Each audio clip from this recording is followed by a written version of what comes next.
جس کعبۃ اللہ میں اللہ کی رحمت سے آپ آئے ہیں، جب کفار مکہ نے کعبہ بنایا تھا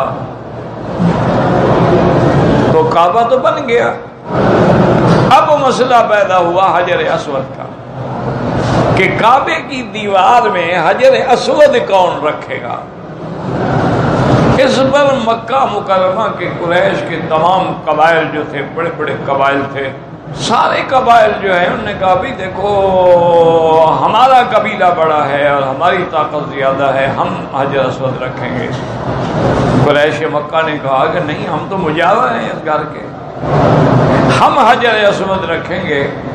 تو بنو عباس، بنو امیہ، قریش، قصی، بنو کلاب، بنو مرہ، بنو ہاشم، سب میں اختلاف پیدا ہوا۔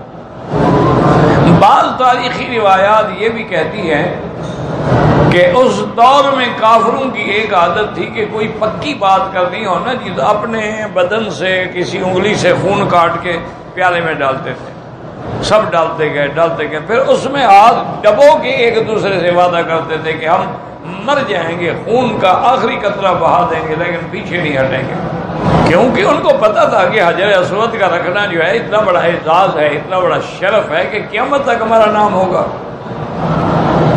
کیونکہ کعبے کے بنانے میں تو ہم سب شریک ہیں، کوئی پتھر اٹھا رہا ہے، کوئی پتھر لگا رہا ہے، کوئی پیسہ دے رہا ہے، کوئی لکڑی لا رہا ہے، لیکن حجر اسود جو جنت کا پتھر ہے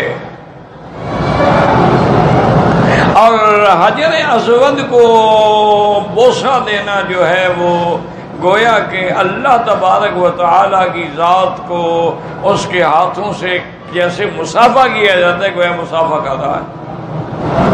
اور یہ اتنے شان والا پتھر ہے کہ قیامت میں حضور نے فرمایا لہو عینان، اللہ اس کو دو آنکھیں بھی دیں گے، زبان بھی دیں گے، اور اتنی میموری ہوگی اس کی کہ جس نے بوسہ دیا تھا اس کو یاد رکھے گا، اس کی سفارش بھی کرے گا۔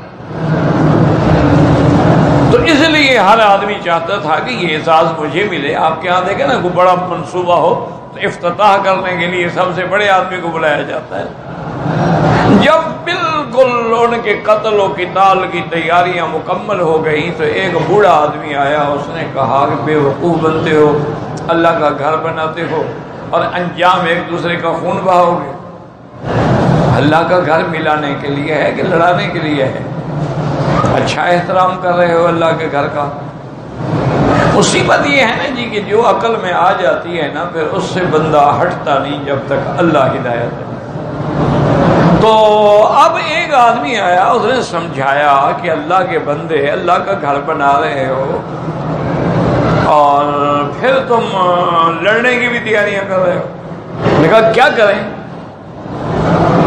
نے کہا ایسا کرو کہ قبیلے کے سردار سارے اکٹھے ہو کے رات حرم میں بیٹھ جاؤ۔ اس وقت اتنا بڑا حرم تو نہیں تھا نا، چھوٹا سا حرم تھا، کعبۃ اللہ کے باہر یوں سمجھ لو کہ 10 میٹر گول بس، اور حرم کے دروازے بند کر دو۔ صبح جو سب سے پہلے حرم میں داخل ہو اس بندے کو اپنا حکم بنا لو، جو فیصلہ کر لے سارے قبول کرو۔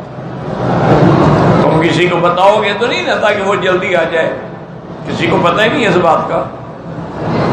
تو سب متفق ہو کے بیٹھ گئے اور اللہ کی شان دیکھیں، اللہ نے کعبے کا وارث، کعبے کا امین، کعبے کا معمار، کعبے کو آباد کرنے والا، کعبے کو بسانے والا، سب سے پہلے حرم میں داخل ہونے والے حضرت محمد مصطفیٰ۔ اور جب کفار قریش کی نظر پڑی تو سب خوش ہو گئے، ابشروا ابشروا، ہو مبارک ہو، جاء الصادق الامین، پہلا بندہ ہی وہ آیا ہے جو سچا بھی ہے، امانت والا بھی ہے۔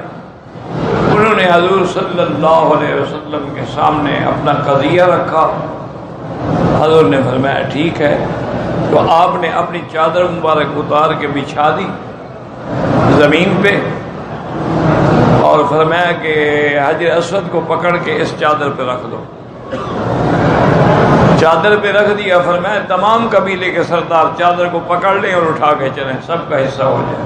اب سب خوش ہو گئے کہ ہم سب برابر کے لوگ ہیں، کوئی بڑھ تو نہیں رہا نا، میں بھی اٹھا رہا وہ بھی اٹھا رہا ہے۔ جب کعبۃ اللہ کے قریب آئے تو فرمایا ٹھہر جاؤ، اب میرا کام ہے کہ اس کو کعبے میں میں رکھوں۔ تو حضور صلی اللہ علیہ وسلم نے اپنے ہاتھوں سے حجر اسود کو کعبۃ اللہ کے اس دیوار میں رکھا۔ تو اس طرح حضور پر ان کا اعتقاد تھا کہ ان کی زبان سے یہ لقب یہی تھا، الصادق الامین، سچ بولنے والا، امانت رکھنے والا۔